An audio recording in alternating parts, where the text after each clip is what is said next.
Hello friends, आप सभी का स्वागत है एग्जाम फीवर यूट्यूब चैनल में। दोस्तों, आज की वीडियो में हमारा टॉपिक है बालकों में अधिगम की वैकल्पिक अवधारणाएं। इस टॉपिक से संबंधित कुछ क्वेश्चंस हैं जिन्हें हम सॉल्व करेंगे। इनके सभी आंसर्स मैं आपको एक्सप्लेन करके बताऊंगा। आप लोग भी कोशिश कीजिए साथ में इन सभी के आंसर्स देने की, और उसके बाद मैच कीजिए और रीजन या जो एक्सप्लेनेशन है वो मैं आपको बताऊँगा, उससे आप समझिए क्वेश्चंस को। तो पहला क्वेश्चन है कि बच्चे फिल्मों में दिखाए गए हिंसक व्यवहार सीख सकते हैं। ये जो कथन है वो निम्न में से किस मनोवैज्ञानिक द्वारा एक निष्कर्ष दिया गया है? Edward L Thorndike, JB. Watson, Albert Bandura और जीन पियाजे, इन चारों में से किस मनोवैज्ञानिक ने यह निष्कर्ष दिया था कि फिल्मों में जो हिंसक व्यवहार दिखाए जाते हैं उनसे बच्चे वैसी ही चीज़ें सीखते हैं?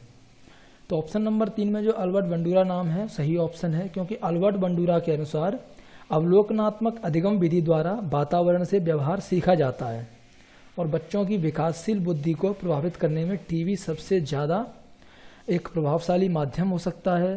टीवी जो है उसमें आप देख भी सकते हैं और उसमें जो बातें कही हैं सुन भी सकते हैं, यानी कि दृश्य और श्रव्य रूप में सूचना और मनोरंजन को ट्रांसफ़र करती है।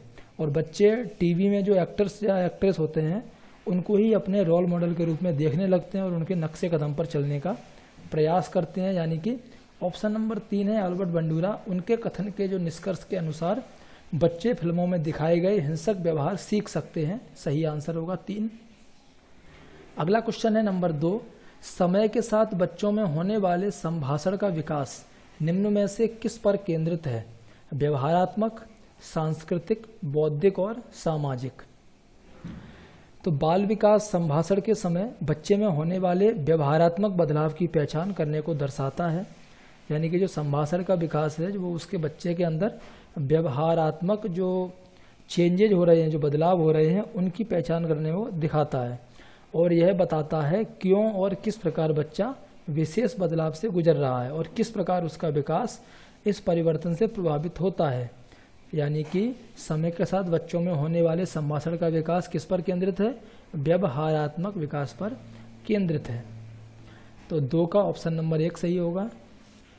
अब है क्वेश्चन 3, विकासात्मक कार्य किसके द्वारा सबसे पहले प्रयुक्त अवधारणा है? हर्बर्ट, ब्रूनर, हेविगहर्स्ट या हरलॉक। इन चारों मनोवैज्ञानिक में से किसने सबसे पहले अवधारणा दी थी विकासात्मक कार्य के बारे में? तो रॉबर्ट हेविगहर्स्ट, यानी कि ऑप्शन नंबर 3 जो है वो भौतिक विज्ञान के शिक्षक थे और उनका कहना था कि अधिगम जो है वो आधारभूत प्रक्रिया है और जो व्यक्ति जीवन पर्यंत व्यक्ति के साथ चलती है।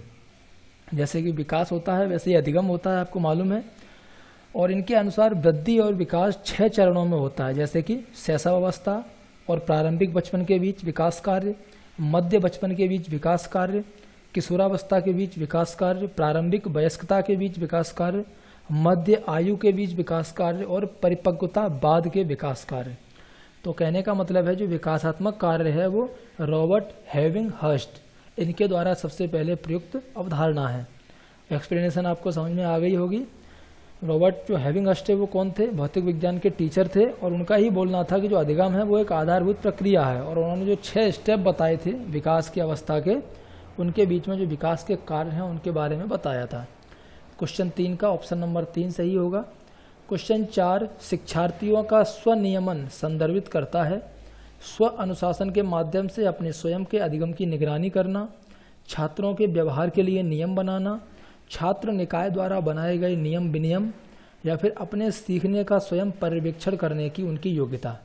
तो आप बताइए शिक्षार्थियों का स्वनियमन इन चारों में से किसको संदर्भित करता है या किसके बारे में सही सही बात बताता है? तो स्वनियमन होता क्या है? अपने व्यवहार, विचारों और भावनाओं पर नियंत्रण रखने और समाज और वातावरण की मांग के अनुसार संशोधन प्रभावित करने की क्षमता को स्वनियमन या फिर आत्मनियमन के रूप में जाना जाता है। तो पहला नंबर ऑप्शन उसमें क्या लिखा है? स्व अनुशासन के माध्यम से, यानी कि खुद को कंट्रोल, खुद के अनुशासन के माध्यम से अपने स्वयं के अधिगम की निगरानी करना होता है स्वनियमन। 4 का ऑप्शन नंबर 1 सही रहेगा। क्वेश्चन 5 है, निम्न में से किस कथन को अधिगम की विशेषता नहीं माना जा सकता? अधिगम वह प्रक्रिया है जो व्यवहार में मध्यस्थता करती है। अधिगम कुछ विशेष अनुभवों के परिणाम स्वरूप होता है। व्यवहार का अध्ययन अधिगम है और न सीख पाना भी अधिगम का एक हिस्सा है। इन चारों में से किसको अधिगम की विशेषता आप नहीं मान सकते हैं? तो व्यवहार का अध्ययन अधिगम की विशेषता नहीं है, क्योंकि यह मनोवैज्ञानिक प्रक्रिया है। तो यहाँ पर ऑप्शन नंबर 3 है, ये कथन जो है व्यवहार का अध्ययन अधिगम है, यह अधिगम की एक विशेषता नहीं है, क्योंकि ये एक मनोवैज्ञानिक प्रक्रिया है व्यवहार का अध्ययन। ऑप्शन नंबर 3 सही होगा। क्वेश्चन 6 है, भोजन प्राप्त करने के लिए अपना बच्चा बेचने वाली स्त्री की खबर को किस आधार पर सबसे अच्छे तरीके से समझा जा सकता है?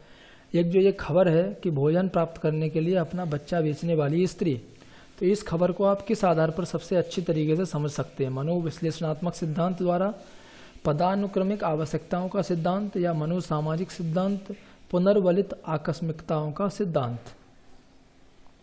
जो शारीरिक आवश्यकताओं के आधार पर इस खबर को सबसे अच्छे तरीके से समझा जा सकता है, यानी कि ऑप्शन नंबर 2 है कि पदानुक्रमिक आवश्यकताओं का सिद्धांत। 1943 में मैस्लो ने पदानुक्रमिक आवश्यकताओं का सिद्धांत प्रस्तावित किया था। भोजन की आवश्यकता शारीरिक आवश्यकता के अंतर्गत आती है।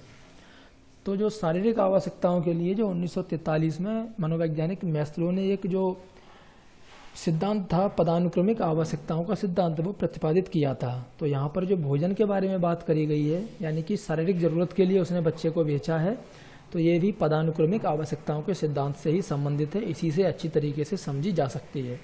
क्वेश्चन नंबर 6 का ऑप्शन नंबर 2 सबसे सही रहेगा। अगला है क्वेश्चन नंबर 7, शिक्षक समूह परिचर्चा, समूह परियोजनाएं, भूमिका निर्वाह आदि जैसी कई समूह गतिविधियों में अपने शिक्षार्थियों को व्यस्त रखता है। यह सीखने के किस आयाम को प्रदर्शित करता है? कोई शिक्षक है वो समूह परिचर्चा में, समूह परियोजनाओं में और भूमिका निर्वाह जैसी बहुत सारी जो ग्रुप एक्टिविटी हैं उनमें अपने बच्चों को व्यस्त रखता है। तो यह सीखने के कौन से आयाम को बताता है? सबसे पहले आप क्वेश्चन को एक दो बार अच्छे से पढ़ लीजिए, समझ में आ जाएगा कि पूछा क्या है। फिर देखिए चारों ऑप्शंस को, भाषा निर्देशित अधिगम, प्रतियोगिता आधारित अधिगम, सामाजिक गतिविधि के रूप में अधिगम और मनोरंजन के माध्यम से अधिगम। इन चारों में से किस आयाम को यह बातें प्रदर्शित कर रही हैं? तो ऑप्शन नंबर 3 है कि सामाजिक गतिविधि के रूप में अधिगम इसका सही आंसर है। कैसे? क्योंकि मनोवैज्ञानिक वाइगोत्स्की के अनुसार समाजीकरण अधिगम में महत्वपूर्ण भूमिका निभाता है और दूसरों के साथ चर्चा और परिचर्चा या फिर बातचीत पर आधारित गतिविधियां सामाजिक अधिगम को बढ़ावा देती हैं। तो जहाँ पर समूह की गतिविधि की बात हो रही है वहाँ पर सामाजिक गतिविधि के रूप में अधिगम माना जाएगा। तो 7 का ऑप्शन नंबर 3 सही है। क्वेश्चन 8, ब्लूम वर्गीकरण इन चारों में से किसका अनुक्रम है? उपलब्धि लक्ष्यों का, पाठ्यक्रम घोषणाओं का, पढ़ने के कौशल का या संज्ञानात्मक उद्देश्यों का? आंसर दीजिए ब्लूम वर्गीकरण के बारे में। तो जो ब्लूम वर्गीकरण है वो संज्ञानात्मक उद्देश्यों का अनुक्रमिक संगठन है। ऑप्शन नंबर 4 सही हो गया। इसके बारे में और जानते हैं। ब्लूम के वर्गीकरण में निम्नलिखित चरण दिए गए थे, जैसे कि ज्ञान, समझ, अनुप्रयोग, विश्लेषण, संश्लेषण और मूल्यांकन। और ये संज्ञानात्मक उद्देश्यों का जो अनुक्रमिक संगठन है वो है ब्लूम वर्गीकरण। तो यहाँ पर आपने जान भी लिया कि उसमें कौन से चरण दिए गए थे, ज्ञान, समझ, अनुप्रयोग, विश्लेषण, संश्लेषण और मूल्यांकन। तो 8 का ऑप्शन नंबर 4 सही आंसर होगा। क्वेश्चन 9, किसने कहा था विकास निषेचित डिंब से परिपक्व अवस्था तक शामिल प्रक्रियाओं के जटिल समूह को संदर्भित करता है? एरिक्सन, जर्सिल, टेलफोर्ड और सॉब्रे, पियाजे और कोहलबर्ग। इन चारों में से किन मनोवैज्ञानिकों ने बोला था? ये जो ऊपर कथन दिया गया है कि विकास निषेचित डिंब से परिपक्व अवस्था तक शामिल प्रक्रियाओं के जटिल समूहों को संदर्भित करता है, तो वो था ऑप्शन नंबर 2 सही है, जर्सिल, टेलफोर्ड और सॉब्रे। विकास की यह परिभाषा इन तीनों वैज्ञानिकों द्वारा दी गई थी। उन्होंने दर्शाया कि पूर्व बाल्यावस्था के समय का प्रशिक्षण और शिक्षा बच्चे के जीवन के बाद के वर्षों में उसका प्रभावी वैचारिक और सामाजिक विकास को प्रभावित करते हैं। तो उन्होंने क्या बताया था जर्सिल, टेलफोर्ड और सॉब्रे ने कि जो पूर्व बाल्यावस्था है उससे पहले बच्चे को जो शिक्षा दी जाती है वो बाद के समय में उसके विचार, दिमाग, उसके जीवन को काफ़ी प्रभावित करती है। तो 9 का ऑप्शन नंबर 2 सही होगा।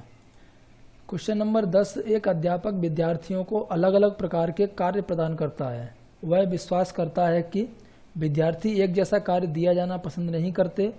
इससे विद्यार्थियों में प्रतिस्पर्धा की भावना उत्पन्न होती है, विद्यार्थियों में व्यक्तिगत विभिन्नता होती है, या फिर विद्यार्थी एक दूसरे के कार्य की नकल नहीं कर सकते। तो एक टीचर विद्यार्थियों को अलग अलग काम देता है, तो उसका इन चारों में से किस बात में विश्वास ज़्यादा है? तो इससे सबसे मुख्य बात है वो आती है ऑप्शन नंबर 3 में है, विद्यार्थियों में व्यक्तिगत विभिन्नता होती है, क्योंकि शिक्षक द्वारा व्यक्तिगत विभिन्नताओं को समझना चाहिए और उन्हें अच्छा अवलोकनकर्ता होना चाहिए, जिससे वह कक्षा की अधिगम योग्यताओं को समझ सकें और उसके अनुसार कार्य कर सकें। तो इसीलिए जब टीचर को मालूम होगा प्रत्येक बच्चे में अलग अलग विशेषताएं हैं, विभिन्नताएं हैं, तो उसी के अनुसार वो उस बच्चे को काम देगा या कार्य प्रदान करेगा। 10 का ऑप्शन नंबर 3 सही होगा। ये टोटल 10 क्वेश्चन थे।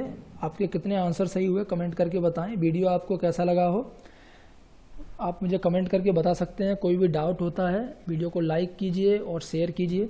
और इसके बाद का जो वीडियो है वो टॉपिक रहेगा हमारा संज्ञान और संवेग। तो संज्ञान और संवेग से संबंधित जो क्वेश्चंस हैं उन्हें हम अगले वीडियो में सॉल्व करेंगे। धन्यवाद दोस्तों।